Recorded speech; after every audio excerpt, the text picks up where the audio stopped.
Hello everyone, Nathaniel here from SuperGameCrashers and welcome back to our classic Tekkit series. Welcome to episode 9.5. Wow, yes. So a few friends of mine have watched a couple of episodes and said to me they're getting a little confused. And I think it might be because I've been going so fast and I tried to get through so much so quickly so we could get into the more interesting and advanced stuff. So to make it a little easier for you guys, I have built this place called the Advanced Research Center, or the ARC for short. It's a sort of place where I can go outside of the normal series and show you guys everything that I've covered in previous episodes so that we don't end up with the confusion. As you can see, it's got a lot of locked doors. They will open up as the series, the proper series, goes on. And yeah, let's get on with it. So I'm going to try and cover pretty much everything that I've covered in the past 9 episodes in this episode. So let's start with Industrial Craft 2. Okay guys, so Industrial Craft 2 is a way of processing all of your ores, all of your materials, and using them in a more efficient way. There is a few new things that is added to the world thanks to Industrial Craft's new what shall I say, biome editor. One of the biomes, which is not in this room, is a volcano biome. And one of the brand new things that it spawns is rubber trees. Now these are rubber trees. This is what they look like. You'll want rubber trees. You'll want a lot of them to start off with because rubber trees are used for getting sap, which you tap out of the tree using a rubber tap, a tree tap.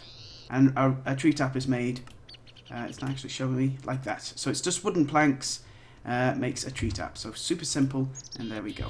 And then when you find your rubber tree, I like to trim off all the leaves so I can get to all the spots on the tree, but some people like them like this. And what you do is you right click and you get yourself a sticky situation and some sticky resin. And this stuff is used to make rubber. Okay, so some of the new ores are added. I've put iron ore down. Now iron ore isn't really new, however, you'll need about 2 stacks of this to get started with Industrial Craft, and I recommend that you get 2 stacks of every ore before you start on any of the mods, simply so that you know that you can get all the basics going, which is what we've covered in the previous 9 episodes. Copper ore is pretty much found at the same levels as iron, so you'll find it pretty much everywhere. And it's used to make cable, it's used to make wire, it's used to, the cable is then used to connect all your machines together, and it's very, very useful. Like I said, 2 stacks. Tin ore is found a little lower, it's commonly found at levels 30 and below. And this is used for making batteries. It's used for making wire, but the wire is a little bit more efficient than the copper wire, copper cables. So it's a very useful thing. Like I said, 2 stacks for that. Okay, so the first thing you'll want to learn to make is a generator, because without a generator, you can't power your machines. Now a generator, if I open up NEI and I just type in generator, there we go, lots of generators, but the one we're after is this one. As you can see, you need quite a lot to get going, but like I said, batteries, it doesn't show the recipe for some reason, I don't know why, but basically a battery is 2 tin, 2 redstone, and copper cable on the top, and that's how you make one of them. Refined iron is just iron that has been put through a furnace twice, and of course an iron furnace, which is made with a furnace and 5 iron ingots. And that's how you make a generator. And a generator is useful because if you put a machine either side of it, even from the back, it will power those machines. It doesn't matter which way you put them on. And a generator, if you break it, you will actually lose the item. So don't break it with your hands, you want to break it with a wrench, which I will get into in just a moment. From the generator, you'll probably want to make one of these, a macerator or macerator. And basically what this thing does is, if you plop any kind of ore into it, let's just get ourselves some iron ore, it will macerate the ore down. And it comes with very cool particle effects. And basically what it will do is it will convert the iron ore, which if you were to cook it, you'd get 1 iron ingot out, into 2 dust, so you get 2 iron ingots out of it. So it's a very, very useful item. You'll definitely want to get these pretty much within the first day of setting up. As you can see, 2 iron dusts, and that will make 2 iron ingots. So a macerator will basically double your ores. So from 2 stacks, you actually get 4 stacks. It's very useful. Once you've got a macerator, you'll probably want to make yourself a solar panel, as a generator requires coal to run. As you can see, it's full of power, but it will eat up a lot of coal. This, I personally find that to be a waste, so making a solar panel is very important. As you can see, the solar panel isn't generating any energy at the moment, simply because it's not in the sun. When it is in the sun, this little dot here becomes bright yellow, and it will start receiving power. Now, a solar panel is pretty simple to make. If I just type it in and turn off the rain. As you see, you've got a generator, an electric circuit, which is pretty simple. It's that refined iron, 2 redstone, and a copper cable, and coal dust. And coal dust is just coal that you've thrown into a macerator. And unlike most ores, if you throw coal in, you won't get 2 dust out, you'll only get 1, just so you're aware. Okay, the next machine you'll probably want to get is an extractor, and this is the reason why we want all those rubber trees, is because we're going to need a lot of this stuff, sticky resin. If I throw sticky resin into the machine, it switches itself on, and what it'll do is it'll extract rubber from the sticky resin, and rubber, as you guys know, is used in making cables from copper. You can actually just put a load of copper down, make the cables, and then just add the copper cable afterwards. It's a lot simpler that way, or you can do it this way. And you need a lot of it, as you can see, for copper cable. And you need 6 copper cables to make electric circuits. And you can see how they just sort of mount up. There you are. 3 rubber. Fantastic. So just 2 rubber from a tree will give you enough to make a circuit. Brilliant. The next thing that you guys can make is an electric furnace. Just like an ordinary furnace, only instead of actually using coal, it only uses energy. And once you've got a solar panel or a few solar panels up, you'll find that this is an incredible lifesaver. It will just literally save your bacon. It's also a lot faster as long as it's provided with plenty of power. So there we go. I've got an iron ingot, and if I cook it again, I can get myself a refined iron ingot. Look at that, fantastic. So brilliant, very useful device. Now, I didn't go over a compressor in the last episode simply because it wasn't required, but in episode 10 I will go over it. Basically, what a compressor does is if you throw, say, coal into there, it will compress the coal down into a sort of new state. Most notably, compressors are used to make special types of alloy, which are used to make advanced machines. Unfortunately, at the moment, the compressor really isn't used for anything because I didn't feel it was necessary. But when we go into the new episodes, I will definitely go over a compressor. Okay, the bat box. Now, this is quite literally our first storage system. In episode 10 or episode 11, I won't use bat boxes anymore, as I will be moving on to something called an MFSS, which is a sort of bigger version of the bat box. It's a very powerful big bat box, and instead of storing 40,000, it stores more like 500,000. So a bat box basically is your storage system of all your power. If your solar panels are in direct sunlight and you're not using your machines, the energy is simply wasted. But if you have a bat box, you can store the energy so that when the night comes, you can actually use the machines at night without worrying about draining them completely. And it shows you how much energy units per tick is going out. So a tick is sort of like a quarter of a second in Minecraft time. And ticks change depending on how fast your server is. So if you're playing multiplayer, the tick rate would be much lower. But if you're playing single player, it will be much higher. So it's very useful to know this information. So bat boxes are used to store power. Whichever way this little dot faces is output. So you connect cables to this and then connect it to your machines, and that will power your machines. It's pretty simple, nothing to worry about. Moving on. So some of the devices that you can actually get, one of them is a drill. And the drill is a machine which you make using industrial craft items. I'll actually show you. Here we are. So you have a battery, an electric circuit, and 5 refined iron makes you a mining drill. And if you add diamonds around it, you get yourself a diamond drill. And basically, this is the same as a diamond pickaxe, only it will never break. And, best of all, it only requires power. It's also a lot faster at cutting through things. So, very, very useful. The only downside to using the diamond drill, of course, is that it will eventually run out of power. This one is fully charged.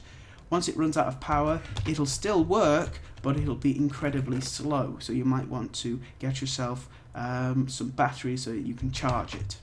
And finally, the wrench. This is an electric wrench. An ordinary wrench is made out of bronze, which is made out of bronze dust, which is macerated copper dust and tin dust. You'll need about 6 of this, so 9 and 3 tin dust. Very useful device. And of course, an electric circuit and a battery connects to the wrench. Now, you'll want an electric wrench because it comes with a special mode.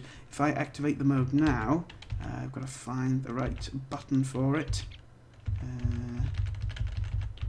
I think it won't activate because it has no power, but it has a mode on it called lossless, and lossless basically means that when you use a wrench on a machine, it has a 50-50 chance of dropping the machine or dropping a machine block. You really, really, really, really, really don't want to get a machine block out of it. You want to get the item back. So using a fully charged wrench, you can use a mode called lossless, which will use a lot of power, but ensure that the machine drops every time. It's a very, very useful device. I don't think I actually showed you how to make a macerator, did I? I didn't. I'm very sorry. Macerator. So, macerator, electric circuit, machine block, which is 8 refined iron, flint and cobblestone. Super simple. The extractor is pretty much the same, only it uses...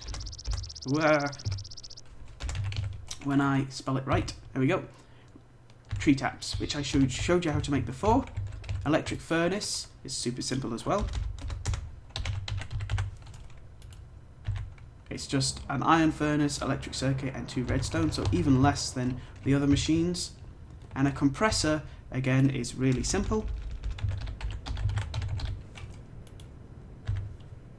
Now, electric circuit, machine block, and stone. This isn't cobblestone, this is ordinary stone, so make sure you cook it first. And finally, a bat box. Very easy. Wood, copper cable, 3 batteries. Super simple, very easy to make. So, that's industrial craft. That's pretty much what we've covered in the first few episodes. Again, if you guys are still struggling with it, I really recommend that you check out like a wiki site, or you play the game yourself. Eventually you will just sort of learn to do this stuff on your own. I can't really emphasize enough how much experience is for playing mods. So let's go through the red power section. Now, here's where the confusion started. Somebody said to me that I called red power buildcraft and I confused them. I only did this in the first 2 episodes and I'm very, very sorry. If you excuse me for a second. Oh. Yeah, I'm very sorry, guys. I got confused simply because I haven't played this mod pack for a while. What I've done recently is the most I've done in about 5 months. So I was a little confused and I'm very sorry and I apologise for it. So this is red power. Okay, let's start with the ore generation. This is silver ore. You'll need about just 1 stack of this because silver ore is only used for red power. Once you've got your industrial craft machines, of course, when you macerate 1 stack, you'll get 2 stacks, so that should be more than enough. Silver ore appears at level 30 and below, so when you're at level 30 and below, you'll probably find quite a lot of this. Silver ore is by far one of the most important ores. There is another one, but it doesn't appear as an ore. Well, it does, but it's sort of difficult for me to... I can find it. Here it is. This is called nickelite, and basically when you break it, it turns into dust, also known as nickelite dust. And nickelite dust is used for making special alloys. This is an alloy furnace. Basically, you put silver in here, or copper, or tin, and either nickelite or redstone, and you'll get special types of wires out. So if I type in wire, you'll either get this stuff, red alloy wire, which is made from red alloy ingots. As you can see, it's redstone, an iron ingot, or a copper ingot, or the other type of copper which is available in the world. And you'll get red alloy ingots, and 3 of them makes 12 alloy wire. I'll get into the alloy wire in just a second. The other type of alloy is blue alloy ingots, which are made with nickelite and silver. And it's only silver that it will work with. So, yeah, it's pretty simple. Alloy furnaces require fuel to run. It's pretty simple. Okay, and you'll probably want to use this to make yourself solar panels. Now, this is a different kind of solar panel, unlike the industrial craft block. It's, of course, more like a half block or a quarter block. And it's quite a useful device because when you're getting started with red power, you'll want to use as much power as you can. So if I type in solar, there it is right there. It looks complicated, it really isn't. So we have one of those blue alloy ingots that I explained before, and a silicon wafer, which is made from a silicon boule, which is 8 coal, 8 sand. In an alloy furnace makes a silicon boule. Then you're going to need yourself one of these, a diamond hacksaw, which is 2 diamonds, 2 iron ingots, 3 sticks. This is the reason why it's important for you guys to go mining before you actually start with the mods, so that you've got everything, so that you can start with all of them. Then you'll just cut your silicon boule. You get 16 silicon wafers. My strong recommendation is to use all the silicon wafers with some nickelite to make blue doped wafer, and 8 blue doped wafers surrounded by 1 blue alloy ingot will make you a solar panel.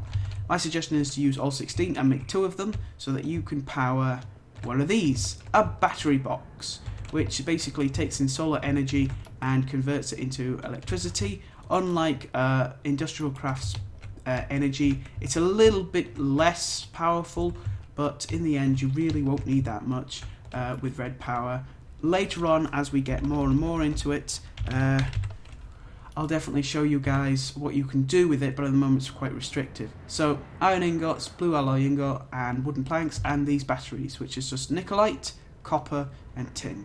And these batteries act the same as the industrial craft batteries, the only difference being, of course, that they only accept red power energy. Once you've got all that going, you could probably get yourself one of these.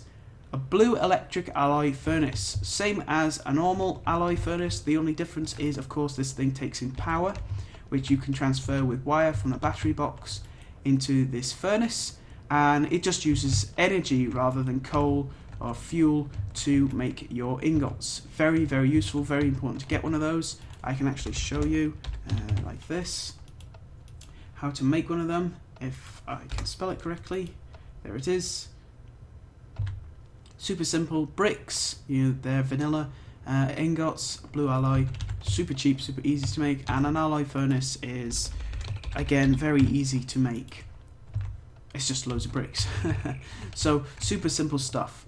The next thing I'll show you guys is a timer. Now, a timer has very good uses. When you open it, you get your interval. You can actually set it to go longer, so I can set it for every 12 seconds. As you can see, it will slowly go around, and then at 12 seconds it will tick, and it sends out basically a redstone pulse every time it ticks. So it's a very, very useful device.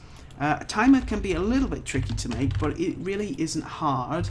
It's just redstone and stone, and to make a stone wafer you just cook stone again, kind of like cooking iron again, and yeah, it's just redstone and stone. That's pretty much it. Timers will be very, very useful to you guys if you want to build contraptions. We'll actually be using a timer when we build things like those sort of floating ships that I was talking about in the very first or very second episode. So timer's very useful. Okay, now we're going to get into the machines. Now, I'm only going to cover the machines that I've covered in the previous episodes. So we have ourselves a filter. Basically, what a filter does is it uses pneumatic pipes If you place an item in here, the filter will recognise anything coming into its inventory. If it matches something in there, it will spit it back out. If it doesn't match anything in there, it'll usually reject it and push it back along the pipe until it finds where it needs to go. So filters, as their name implies, filters out your items. And filters are actually quite easy to build once you've got going. Basically, they are a red dope wafer, which is a silicon wafer with redstone instead of nickelite, piston, gold ingots, and cobblestone. So lots of, mostly it's just vanilla stuff and then a little bit of red power. Very, very useful. Now, the deployer is basically an automatic right-click button, and what it'll do is if you give it power and you've put an item in there, the deployer will deploy the item in the world. So items such as the droppables, it'll just drop them so that they float in the world and you can pick them up. But if you give it something like a pipe or a wire or anything, it will deploy that item into the world. It won't just drop it like a dispenser. It's a very useful device, and we'll be using this when we build our big machines. I already used it in episode 5, or was it 6, to build ourselves an EMC generator. So it's a very, very useful item. As I said, guys, this is red alloy wire. The good thing about red alloy wire is it can be placed on surfaces, so you can put it on the ceiling. It's actually how these lamps are lit up, because I've put the wire around the outside of the building. Very, very useful. So you can put it on walls as long as you give it power. This will take redstone energy and convert it into power.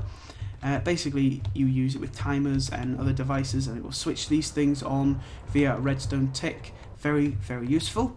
This is the blue alloy wire. You guys may recognize it because I put it on those doors before, because I like this little look that it has. Again, this can go on pretty much every surface.